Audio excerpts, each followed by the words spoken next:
What's happening? Welcome to Monday Night Live. I was liking those little intros. Never know when it's going to start. We need to get a countdown timer on there. Hello, Marshall. Say hello to Facebook, LinkedIn, and YouTube. Say hello. Guys, drop it in the comments and say hello. What we got on Monday Night Live this evening, I wonder. Drop in the chat and let me know if you're tuning in. I'm not talking to myself. There she is. I like the intro music. Been playing around with a few things. I think the countdown would be helpful. No one knows when it's going to start. Does it warm me? Sorry. Oh, it's a shame, Lawrence. We'll miss you. Well, guys, I just want to start by saying, for those that showed up to LinkedIn versus Instagram last week, geez, what an amazing afternoon we had. It went swimmingly well. Very pleased with the feedback we've been getting and all of the implementation that's happened since LinkedIn versus Instagram has been awesome. I've been seeing quite interesting to see the guys that have been posting on LinkedIn for a while to be active on Instagram for a change, and vice versa. The guys on Instagram moving on to LinkedIn force, actually. And I've seen some great content from them, so I'm looking forward to seeing some more of that. Who else have we got here joining us? We've got two from LinkedIn so far. We've got anyone on Facebook, anyone on YouTube? It might be because I was 15 minutes behind the schedule today, but I just wanted to make sure there was an info-packed opportunity for you guys today. I've got some cool stuff to go through in regards to content marketing. Drop in the comments, let me know where you're tuning in from. Who have we got on the call? They are. I am talking throughout my podcast, so I've got it on there. Who else we got on the call?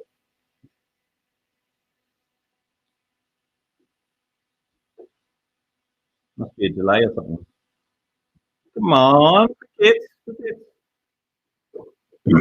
So I've got 3 steps to remarkable content to share, but I want to see a few more comments in the chat first. Who we got live? Hey, Matthew, welcome. I knew there was people on Facebook. Gold Coast still. Cool. How is the weather over there? I'm thinking of coming over in a couple of weeks. I've got to go to Melbourne on business. I'm thinking of going up to Queensland to visit a couple of friends. Who else we got tuning in? All right. Well, for those of you that did show up, we are going to go through some content. I'm going to share my screen with you here. Or my second screen, I should say. Always a delay for comments. All right, we're going to play around with this a little bit. Hello, Shaka. Welcome. Can you get closer to the mic? Oh, that's pretty good feedback. The sound is a bit rough. How's that, Shaka? Is that better? Is that too? How's that, Shaka? I'll try and stay like it's the same distance. Right? I'm just trying to work out what the best way to present this is. Just trying to work the best. Okay, so let's get into content. 3 steps to remarkable content.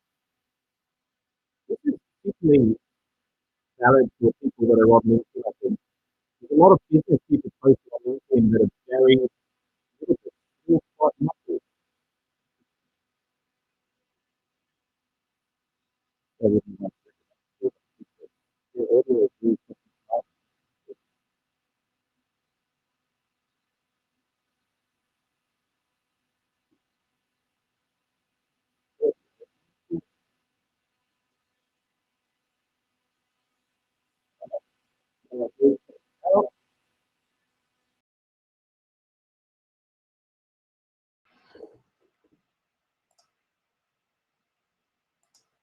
How's that, guys? Is that better? I'm using the webcam microphone. I've had a few issues with computers lately. I've just ordered a new one. It sounds like I'm inside a fish tank. What now, since I've changed it? Oh, Alan's here as well. It sounds terrible. Oh, it's much better now. Okay, so we had a delay. So that's what's going on. Alan, do you want to jump in and Paola, just let me know that it's better? Okay, good. I almost changed it back. Thanks for tuning in, guys. Let's get cracking in with the content. So on LinkedIn, everyone wants to be quite businessy, don't they? Problem with that is people won't remember your stuff unless you appeal to their emotions. So visuals are the first thing I want you to think about. And the reason behind that is we've got so many visual receptors in our brain. We can pretty much sum up, we can get a sense of a visual scene in less than 1/10 of a second. 70% of all your sensory receptors are in your eyes. 50% of your brain is involved in visual processing. So what does this mean? Well, if you're posting videos or you're posting images, it's quite important that the image is something that evokes emotion. The problem with business people on LinkedIn is well, I shouldn't say there's a problem with business people. There's a problem with business people's content on LinkedIn is they try to be quite conservative and safe. And so their images can be quite boring, I hope you caught that with the sound not muffled. You don't want to be boring on social media. It's the last thing you want to do. Now, if you're posting videos, the thumbnail becomes very important. So if somebody doesn't think about the thumbnail, then they'll probably get the first second of the video show up as a thumbnail, which quite often is not very visually appealing. So think about, like, how do you capture people's attention with images? If you're writing an article on LinkedIn, for example, the optimal number of images is 7. Most people don't put that many in, and if they do, they're very boring. Like I see images of things like laptops sitting on desks by themselves, stock photos of laptops. I mean, come on, we could be more creative than that, surely. If you're in doubt of what images to use, always go for images with people in them and try and get images where it's close enough that you can see the person's eyes. We learned as babies to draw our attention towards people's eyes. And so if you can show images of people, statistically, you get way higher conversion rates just because they grab more attention. Now, you want to appeal to the mind. So talking about, thanks for feedback, guys, appreciate that. You want to appeal to the mind. And so we do this, there's a couple of ways you can do it. You can do it through facts, but it has to be facts that don't challenge people's existing beliefs.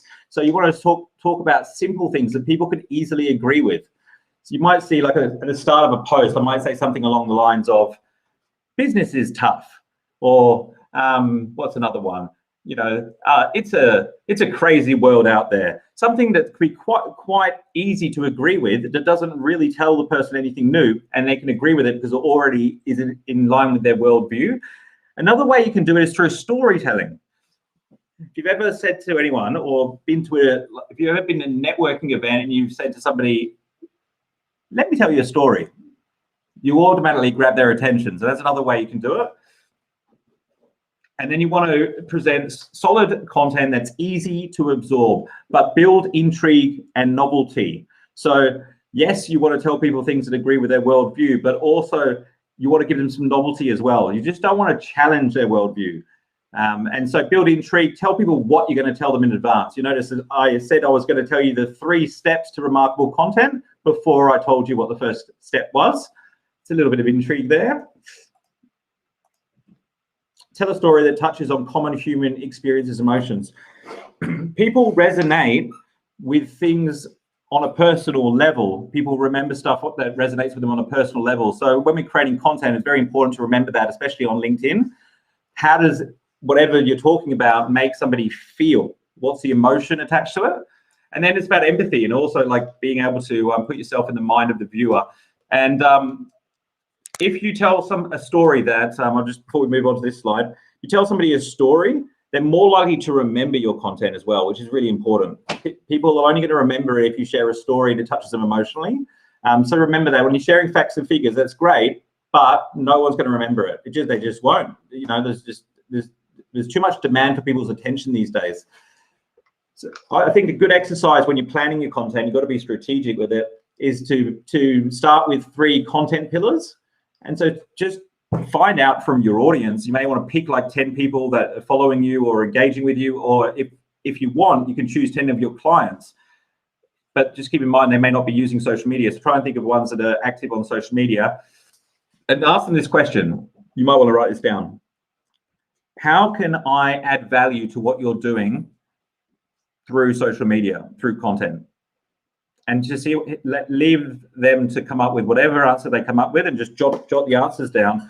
And when you ask 10 people, can you hear the squeaking in the background or Marshall running around? If you ask 10 people, you'll see a common theme, guarantee it. What's interesting is like the answers to very basic questions bring in more attention. Basic questions, simple questions, or like beginner questions are way more searched keywords on Google than advanced search phrases. However, advanced search phrases, apparently, the research shows that advanced search phrases bring in higher quality traffic. So you might think that something is really simple to you. Like I had a client who was was ERP, which stands for Enterprise Resource Planning. And I interviewed him for some content creation. And I said, what is ERP? You know? And he's like, oh, that's a really good question. And the reason behind it, I asked that question, is because most people wouldn't think to ask it because they won't want to look like, you know, they don't want to look stupid. But it's actually probably the question that people are thinking about the most, and it will attract the most amount of attention.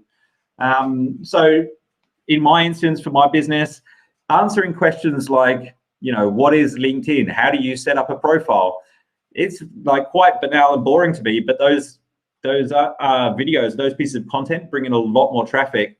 The video that gets the most attention consistently on my YouTube channel is how to download a LinkedIn video, right? People searching for it all the time. And, you know, to me, it seems like a really simple thing to do, but to people that don't use LinkedIn all the time, it's a problem they need a solution to. And so that video brings in a huge amount of traffic to my YouTube channel, a lot of subscribers. So anyway, come up with your 3 things. I encourage you to think of like how to is big in any channel, like especially like YouTube is a big one, like how to do something. Think about something that's a bit more, so try to think of something that's a bit more left field, a bit more entertaining, that can appeal to a wider audience. What you want to avoid doing is come up with 3 things that are so product and technical, product specific and service specific, that can appeal to a certain audience stage in the buying cycle. You got to be careful of doing that, because you just isolate so much of the audience, and even the ones that are interested in that now may not be interested in a year. So you're going to lose a lot of people. LinkedIn members spend almost 3 times more time watching video compared to time spent with static content. This number's increased since this slide was created, but in the last year, this is an interesting stat for you. The effectiveness of live video has gone up by over 400% on LinkedIn. Crazy. Live video is a huge trend at the moment. Can anyone see my shoulder shaking with Marshall calling the toy? Marshall, what are you doing, mate? 59% of executives say that if text and video are available on the same topic, they're more likely to choose video. One of the interesting things about this pandemic situation is we're all moving, obviously, virtual, and prospects are actually, the surveys that have been done say that prospects enjoy buying virtually more than they did in person. Even the salesperson, people hate it. They actually like it because it saves them time. They don't have to like go commute, finding out information. They can do everything from home. And it kind of forces people to give information in a shorter time frame. I guess everyone's scared of being pitched to, and if they're speaking to you virtually, they feel probably safer as well. So it becomes important to learn about how to communicate virtually, and content's obviously a big part of that. If you're creating short videos, here's a simple framework that you can use, because you've got to avoid rambling. You've got to get straight to the point. Maybe Marshall stole the other part of my good microphone. He's probably chewed the cable. It wouldn't surprise me. Start with a topic or problem and build intrigue and set expectations. So straight up front, just say you can either define the problem. So you can say, look, You may think to yourself, social media is changing so fast, traditional marketing methods are no longer effective. Define the problem, and then you want to build intrigue. So what I've done is I've created 5 steps to monetize your social media marketing. And I'm going to share those 5 steps with you in this video. Let's get started. So you build intrigue, set expectations, and you get straight into it. Tell people exactly what they're going to get. And then if you can, you can, I shouldn't say if you can, you definitely can, use a story to try and make your point, especially if you like, if it's a metaphor or something like that, it's very easy for people to comprehend. If you share something, Marshall, stop squeaking the toy. If you share something people can relate to, like a metaphor is a really good example. Has anybody heard of the significant object study by any chance?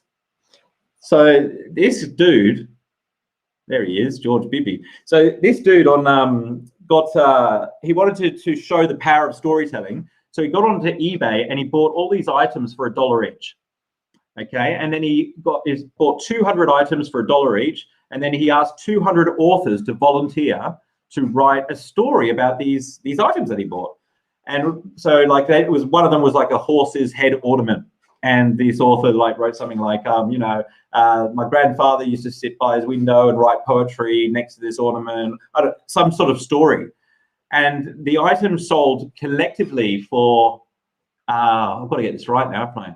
It was around $6,000 US. So they bought them for 200, sold them for $6,000 with a story attached. That shows you the power of storytelling.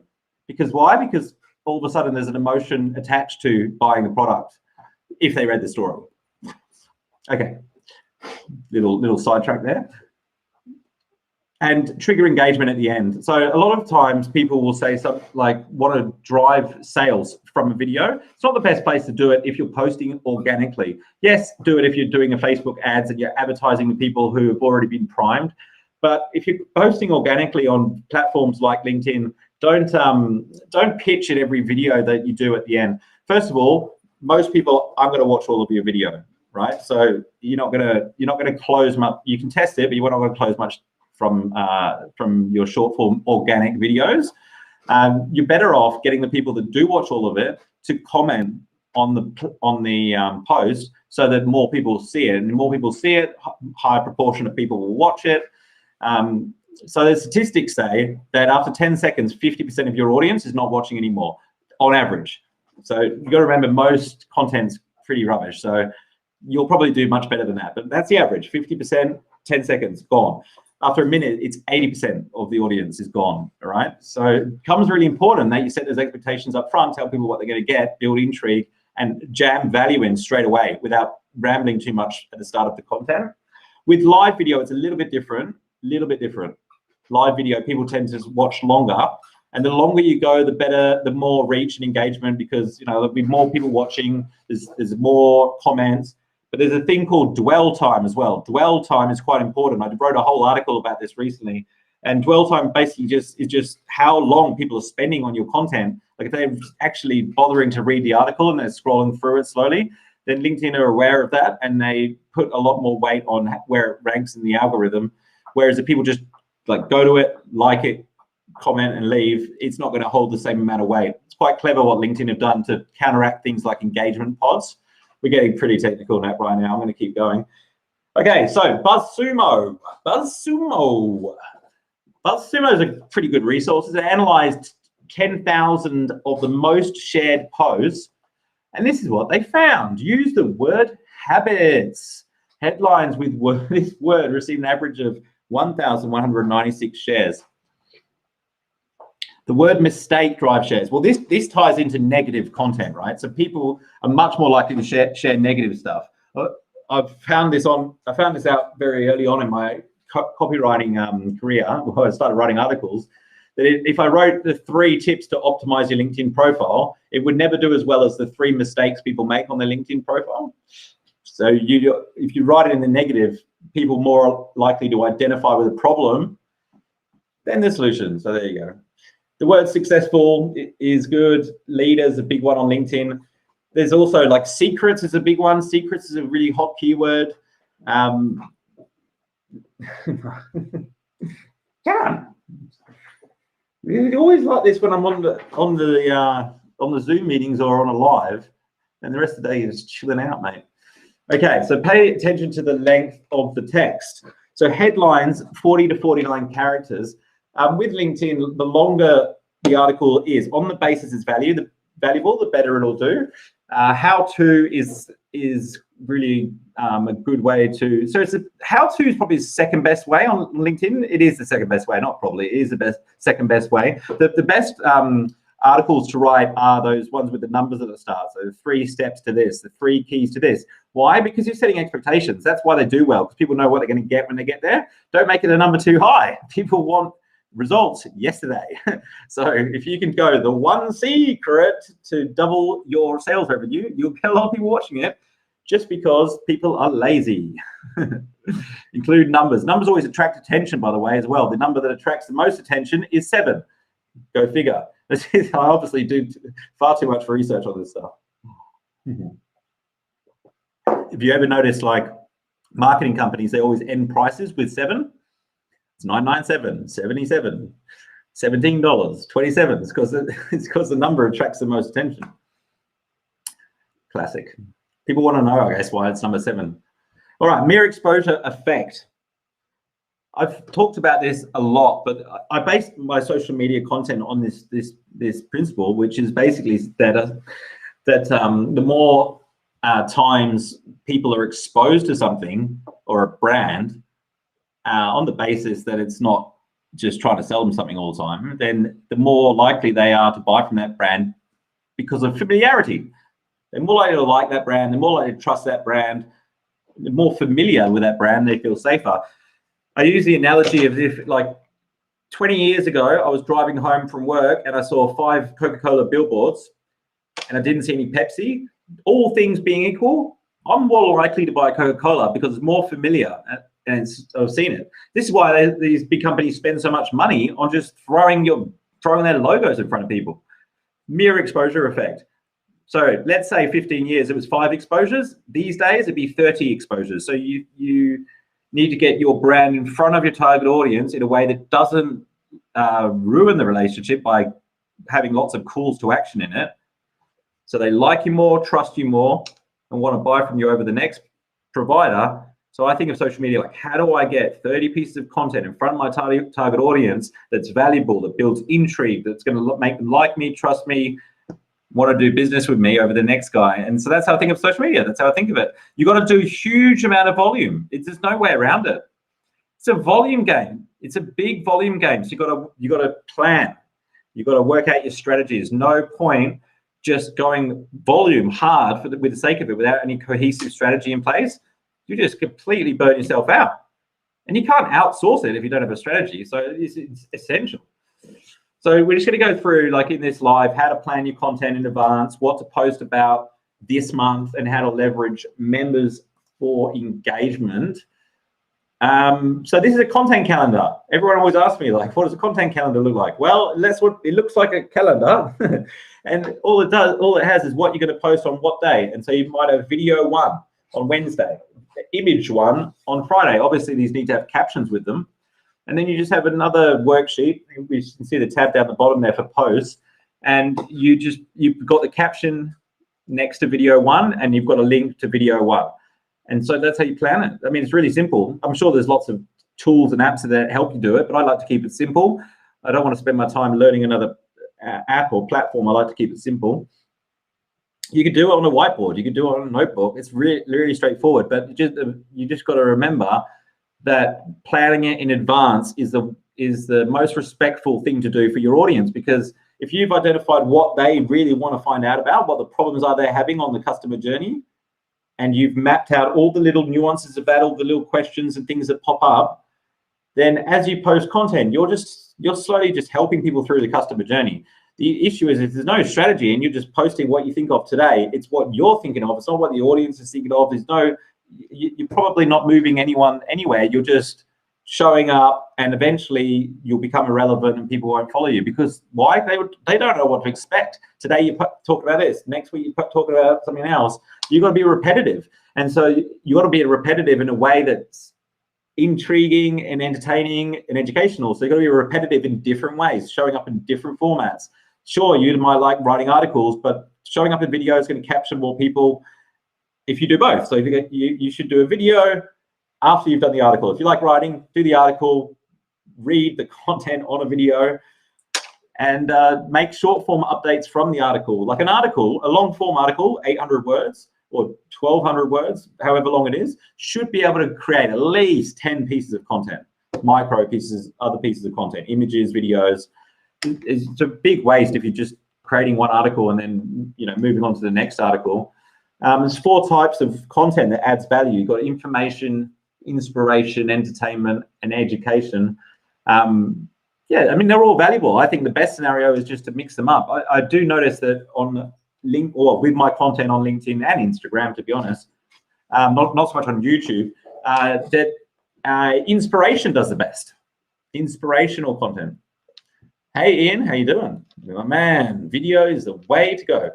Education does the best on YouTube for my audience. Now, your audience is not always necessarily the same as my audience. Everyone's audience is different. You've got to test it and see what works. Entertainment would work well. I'm just not that entertaining. Man, if you are entertaining, get onto LinkedIn, dude. I've been talking about this for a couple of years now. Like, a comedian would crush it on LinkedIn. A hip-hop artist would crush it on LinkedIn. If you're entertaining, you got to get on the platform, dude. Because everyone's at work. They're all bored. Like, they need entertainment. That's where they need it. They get enough of it on Instagram. You'd kill it if you're like a comedian or something.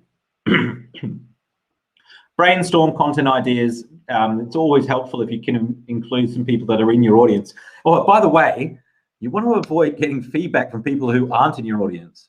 You ever come up with an idea and then you tell like your friend about it, or you tell your, I don't know, your brother or your mum or something like that, somebody who's not in your target audience, and then they tell you what they think?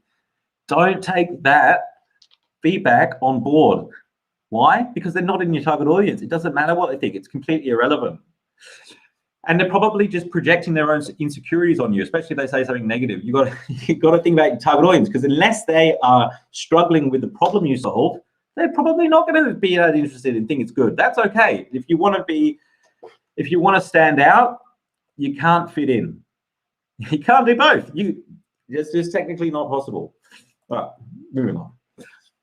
So here are a few examples of how you can write your little captions. You'll notice that my paragraphs are how many sentences long? 1 sentence each. Not only that, this is written by Jules. Jules wrote this. Jules is a fantastic copywriter, by the way. Absolutely fantastic copywriter. Amber's just put in a tip in there. Quora is also a great site to search for topics. Great tip. I've used Quora before to create content for YouTube. Like, it's fantastic. It shows you the questions that are asked the most. You can look at them and people vote them up or down, so you can see, you can even get the answers. If you don't know what the answer is, just read the most popular answer on Quora. All right, so now going back to what Jules has written here. Jules is an exceptional copywriter. If you don't know who Jules Lund is, he's the founder of Tribe, the biggest influencer marketing website in well, I think it could be in the world. I'm not sure. I know he's in America and the UK now. He's done exceptionally well. You may recognize him from like Getaway, and he was on the radio with Fifi and Jules, and so he moved from entertainment into entrepreneurship. Anyway, he actually ran a Facebook page for that particular radio station, and it was the most engaged Facebook page in the whole of Australia when he was running it. So he knows a thing or two about social media. What was your childhood business? So he's telling a story.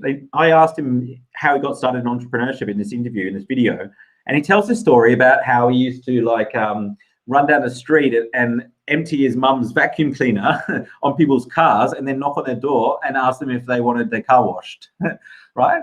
And so like you could say, oh, I'm sharing a story here about what I used to do.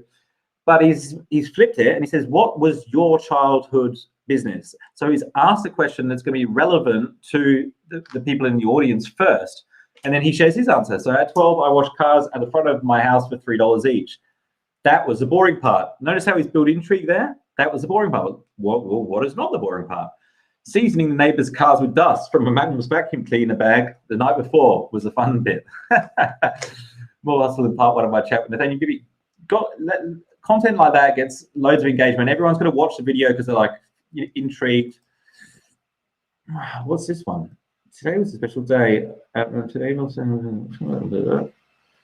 Okay, yeah. So gratitude.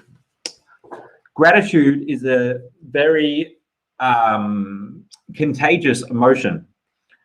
If you post from a place of gratitude, it's also very difficult to start selling to people. And yeah, I encourage you to think of things that you're grateful for when you're creating your content. This is also inspirational. What do you call it? Talking about other people's successes, or even your own team successes, or even your client successes, it attracts opportunities. When you talk about things like momentum, success, achievements, it doesn't have to be your own. You don't have to always blow your own trumpet. It attracts leads. I get heaps of leads from posts that are inspirational. This is a great example. So there's a startup in Perth called Tiller Rides. They do e-bikes, great company, fantastic founder, introduced me by Ez Chandra from Glide Agency. And they did this crowdfunding campaign where they wanted to raise $1 million in 6 weeks. Right. And, you know, I was part of it. We did the LinkedIn marketing, but that wasn't all we did. I mean, there's Facebook marketing involved. There was other stuff going on, but they managed to achieve the goal within 6 weeks. So I was a part of it. And Jules invited me to a barbecue to celebrate. You can't quite see the picture, but I wanted to share the caption with you because I thought, well, there's an opportunity to celebrate a win and track some momentum. But this post brought in 40-something leads. It was like 43 leads or something. So let's just go through it together. Go team. I was sitting in the boardroom with my good friend Ez Chandra at the Glide Agency headquarters when Julian Illich told me his plan to raise $1 million in 3 weeks. Sorry, it wasn't 6 weeks, 3 weeks. This was 2 years ago now, so sorry. I thought to myself, this guy's either lost his marbles or he's an entrepreneurial genius. Either way, I was in. It's an intrigue. This is what a dream team looks like when they're celebrating $1 million raised. Congratulations to the entire camp, to the rides, and all the investors that decided to join. Okay, fantastic to be part of it. This is just the beginning. We did it. Yeah, so lots of engagement. First of all, people congratulating him, congratulating the team. And I got all these companies that are looking to raise money message me and say, hey, could you do lead generation for raising capital for my business? Because when you talk about other people's success, people quite often assume that you had a big role to play in it. And I had a role to play in it, but it wasn't just because of me. But if I didn't share that content, it's unlikely that I would have got any leads from it. Be the leader. If you're the leader, people will see you as a leader. Leaders post content. There's only 1% of the LinkedIn network that is posting content. Isn't that crazy? So it doesn't take much to be a leader, does it?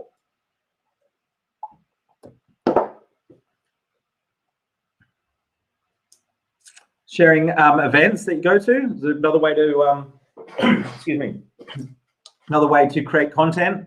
So you're starting to gather that it doesn't always have to be about yourself. And the beauty of doing things like events and excuse me, things that involve like other people is you can tag them in it. And so you just get this immediate like flow of relevant engagement straight away. Yes, another one, photograph with Kate at 7 Steps of LinkedIn Influence. Great share. By the way, I do this when I go to events as well. Like you may notice that I post pictures when I go to events with Mark Boris or Kerwin Ray or whatever. I mean, I always, try to share content, and I've got plans to share content of the people that came to LinkedIn versus Instagram last week because I made an effort to get photographs with a lot of people. So there's a huge amount of content there. 3 takeaways from events or things that you go to. It doesn't even have to be an educational thing. It could be that, like I've had problems in the last 24 hours with my internet, right? I've switched from Vodafone to IONET, and I've learned some things not to do when it comes to customer service. That could be content, like not about shaming Vodafone or anything like that, but it's just like, how should you handle situations when it comes to customer service in your business? Anyway, 3 things I learned about from these 2 stars. You've got to be in it to win it, the right content, right platform, tell them a story. Very valuable post, telling people what they got out of it. I love that. Okay, so we've talked about adding images of individuals. This is a really bad slide, by the way. Don't create slides like this in your content. That's too much text going on there. Make your content personable, tightly written content. You're starting to get a picture. We've been through a lot of this. Always comment back. I shared this story at LinkedIn versus Instagram. Just a quick analogy. Like of going to a networking function with 10, and you get there, there's only 10 people, and you think, oh, there's not very many people here. But you're going to be there, and you're going to show up, and you want to stand out from the crowd, and you want to get leads, and or you want to network to see, what opportunities are there. Do you spend your time speaking to the 10 people, asking questions, getting to know them, listening carefully, being, just sort of socially good dude, or do you go, oh, there's only 10 here, walk out the front and try and get people off the street to come in and try the cheese and the wine? Because that's what we're doing on social media. Well, a lot of us are. Like some people are like, we've only got 200 followers. We need more followers. And they focus everything on getting more followers in, and they just ignore the 200 they've got. A lot of people get attention, lose it, get attention, lose it, because they don't build trust. Like if you build trust, tell people what to expect, deliver value, your attention doesn't drop that much. It might drop a little bit, but you get attention, drops a little bit, get more attention. That's how you grow an audience. Everybody who's grown an audience authentically on social media has built trust with that audience. All right, what are we doing? Okay. Use video where possible, but don't overcomplicate it. Sharing posts on LinkedIn, by the way, has quite a low reach. You're just not going to get many people see it. So it's always better to download whatever you're thinking of sharing and posting it again. Avoid long videos on LinkedIn. On YouTube, they're okay. On live video, it's okay. I mean, it's preferable, actually. Using links. So you want LinkedIn wants people to stay on its platform. The whole objective is to get people engaged with the platform. The more time they spend on there, the more money that LinkedIn makes, more advertising revenue, etc., etc. More they've got a foothold on the professional social networking industry. So they don't want people leaving LinkedIn. So if you're sharing like a blog article that's off of LinkedIn or a video that's on YouTube, it's just going to get less reach. Nothing wrong with it, but just don't do it all the time and make that your priority thing, because I do it sometimes, but I do want people to go to my YouTube and subscribe there, because I put a lot of good content on YouTube, but I don't do it all the time. So the one hack is you just put the link in the comments, just to say, oh, you'll see me do it all the time. Oh, talk about my event, buy tickets, in the comments, drop in the comments, there's the link. Okay. Don't overdo it on hashtags. So these are what not to do, right? Yeah. Like 2 or 3 hashtags is plenty. Okay, well, these are some of the ideas of what you could post this month. There's heaps of ideas. I mean, it's unlimitless. You just follow people that are in, doing similar sort of things to what you want to do, and they'll give you heaps of ideas. What else we got in here? That's it. I thought that might be. I'm just going to stop screen sharing. There we go. There we go. So some ideas for you guys of what you can post in the coming month in April.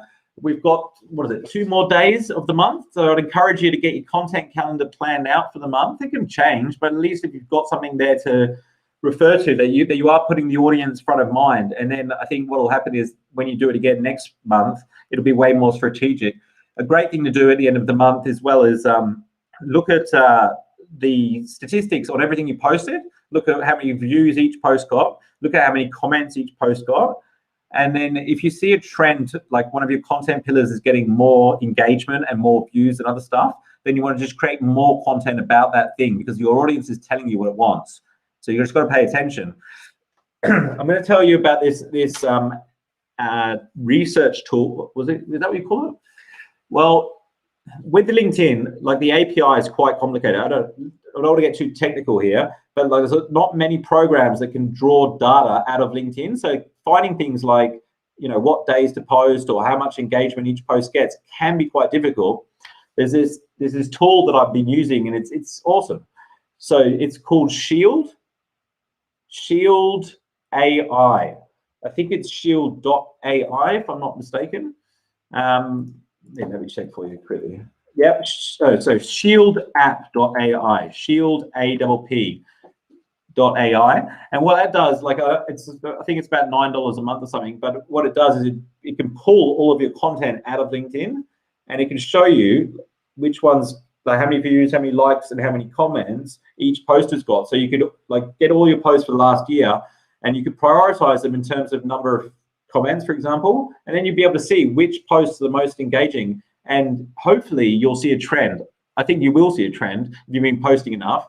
This is why it's important to post a lot, because you get a lot more data than everyone else, so you can see what's working. And if you create insight-driven content, your content will get better. It's guaranteed to, because your audience is giving you the feedback. The reason that Gary Vaynerchuk and Kerwin Ray have excelled so much is they've worked out a system to get their audience's insights on content and make more content to suit that. And that's why a lot of them start out talking about one thing and now they talk about different things. It's just based on, their audience insights. That's a huge hack. That's little tool I've been using has been awesome in helping me achieve 1.1 million organic views just on LinkedIn in the last 12 months. That's what the app has told me that I've achieved overall. There's been a lot of posts though. When I looked at the number of posts, I thought, Jesus, spending a lot of time on LinkedIn there, Nathaniel. Ian, we would love to hear your rap, mate. I'm not going to talk about my younger days when I used to be into hip hop, because we'll end up getting all sorts of embarrassing requests going on. Thanks for joining us, Karen. It's good to see you here, George. Amber, great tip there. All right, guys, we're going to wrap it up there. Please, if you're watching the replay, still drop in the comments. I'm going to go check them out in the morning and respond to them. If you've got any requests of what content you'd like to see in future episodes, let me know. I've got a couple of awesome guests lined up over the next few weeks, which I'm excited to share with you, to talk about all different kinds of things: storytelling, speaking. There's a voice coach coming on. We've got a few things happening. Thanks so much for joining me. Your attention is very much appreciated. Go smash it in business. Have a great week. Good night.